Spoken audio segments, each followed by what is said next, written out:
Okay, so I'm John Myatt. I've given this talk before. How many of you were old enough to have seen that movie in a movie theater? I don't think I was, but we all get the reference, right? 10 years ago, we worried about whether the cloud could do, and now we've gotten over that. We love the cloud. Now it's how do we make it work for us and meet all our various requirements? So, in this ground to cloud, cloud to cloud, cloud to ground working group that we just called GCCG because who could say all that?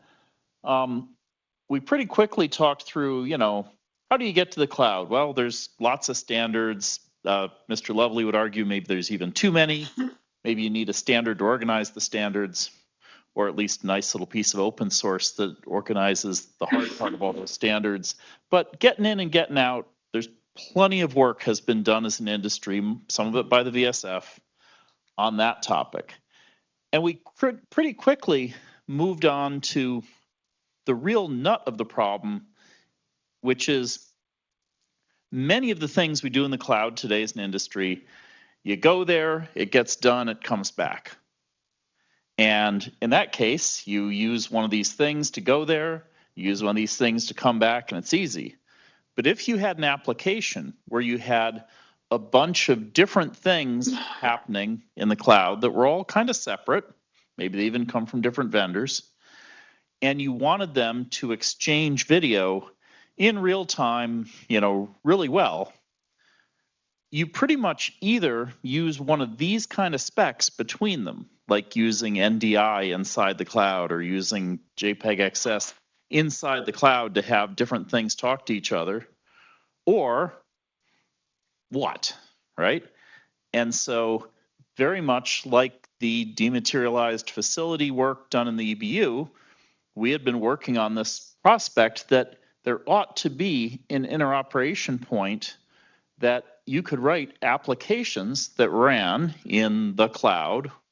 And by cloud, maybe that means your data center that you're going to build on your nickel in your basement instead of Amazon's basement, but for some value of cloud.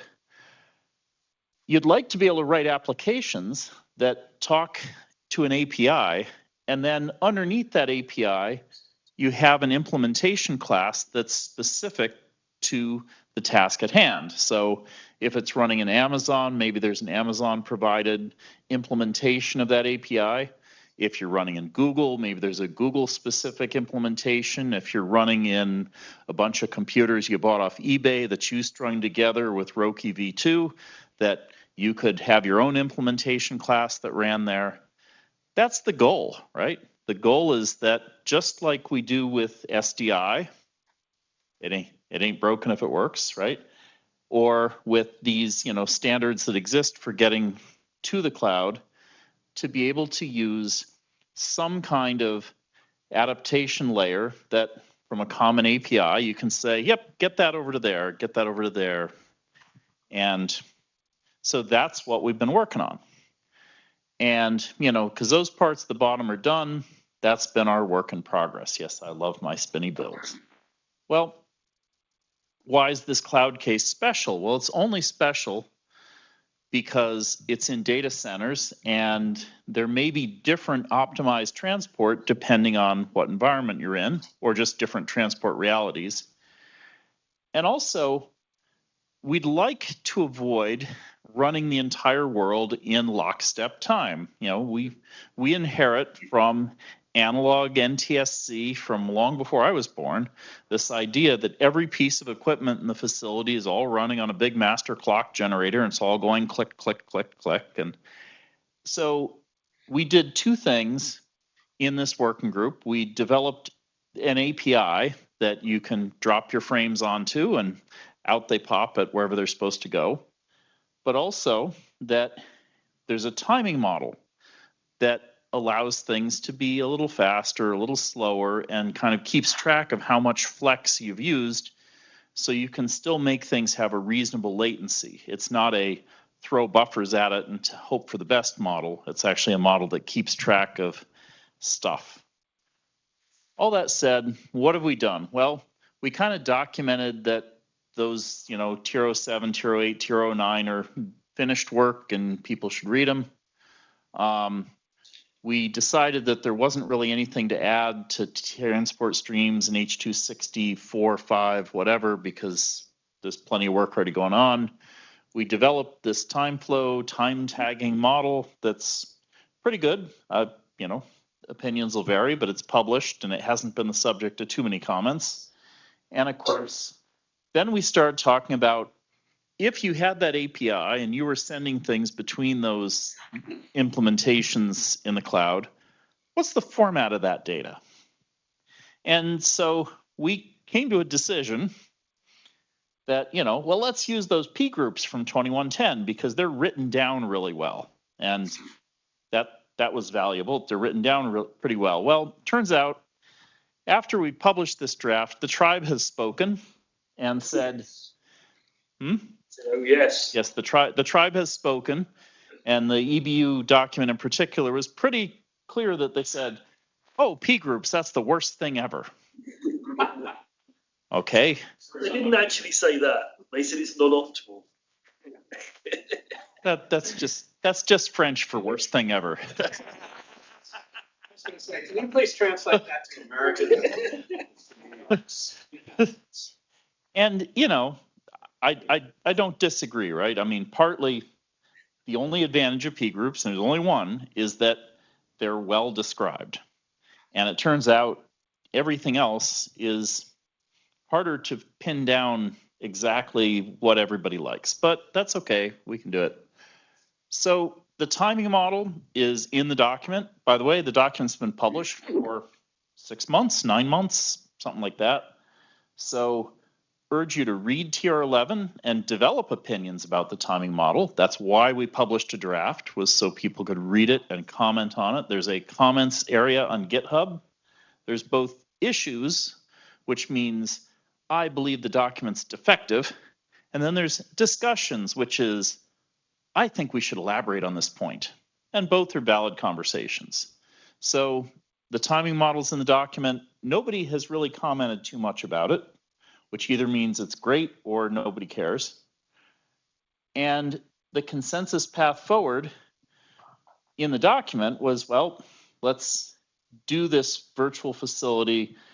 We decided, well, we'll use NMOS, but obviously we'll need a way to, deal with what are the transport parameters in the implementation specific, implementation class.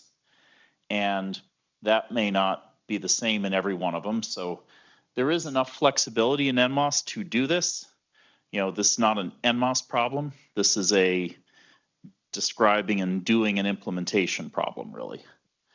And then the API definition, and with the support of a couple of members of the group who actually write and consume APIs for a living, they've put together a pretty nice API on GitHub, and you're welcome to have comments about it. And there's a few comments about it, but by and large, it takes originally a P group concatenated schema, but it'll probably be something else in the next finalization of the document, and some kind of block of samples and some kind of block of VANCE, because despite somebody's comment here, VANCE matters. So where are we on all this? Well, the document was published draft quite some time ago, and it includes the bounded timing model. It includes at least our half, we think, of how to use NMOS for this situation. And if you really wanted to build an implementation class, you'd need to register a little description of your transport parameters in the AMWA parameter register, which is a doable thing.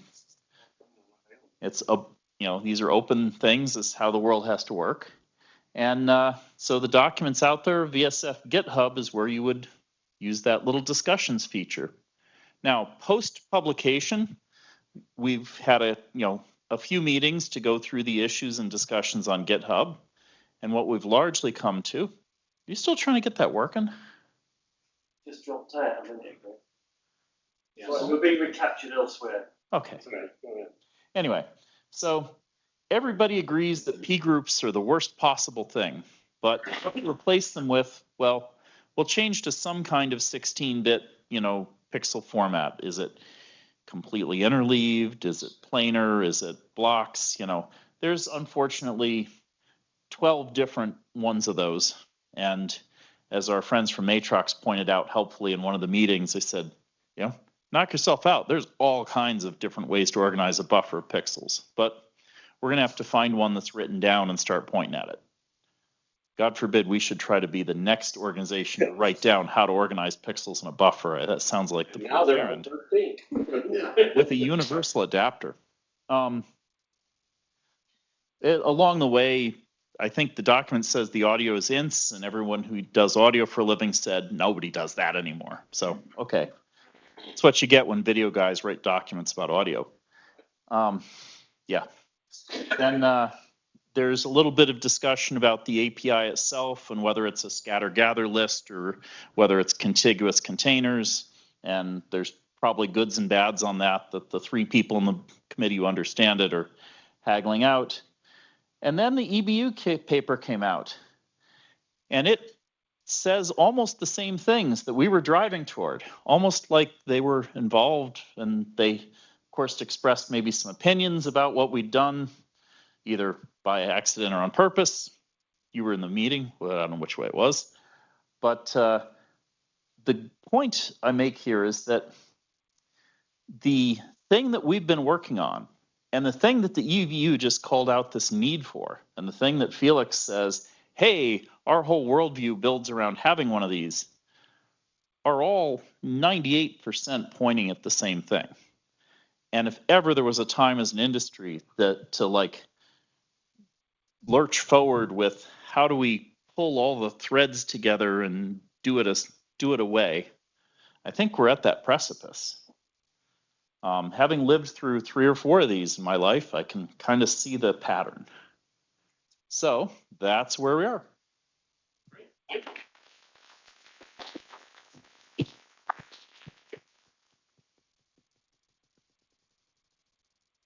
There we go. All right. Really oddly satisfying, yes. Kieran has a question. And Kieran, you're in this committee, so you can answer your own question. So, as you know, John, the timing model is tricky to understand unless essentially you've implemented a VBV.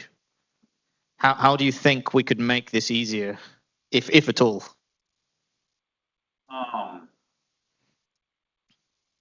Does it need to be too easy? I mean, I do you think it's understandable by the nature of vendors these days? Sure. I mean, I think that there's always a bit of skill of the art that is involved in understanding a timing model. MPEG-2 had a timing model that wasn't very complicated, and people eventually understood it, but it took years. It's just that those years were a long time ago, so we've forgotten that it took some involved understanding. Time will tell. I think the best thing that would help is to have, like a open source implementation class that implements some of the timing model. That would help too.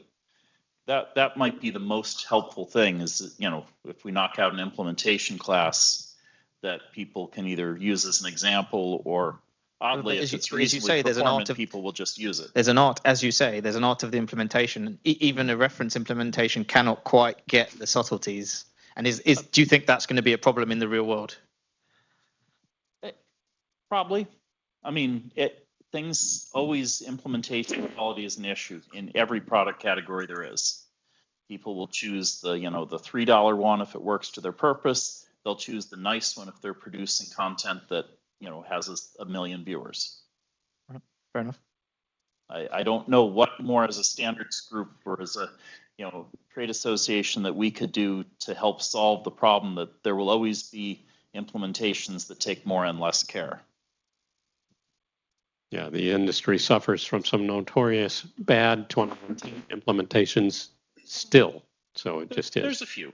All right. There's many that work well as well. Well, exactly. Many that work well and a couple of that cause, anyway, people to say it doesn't work.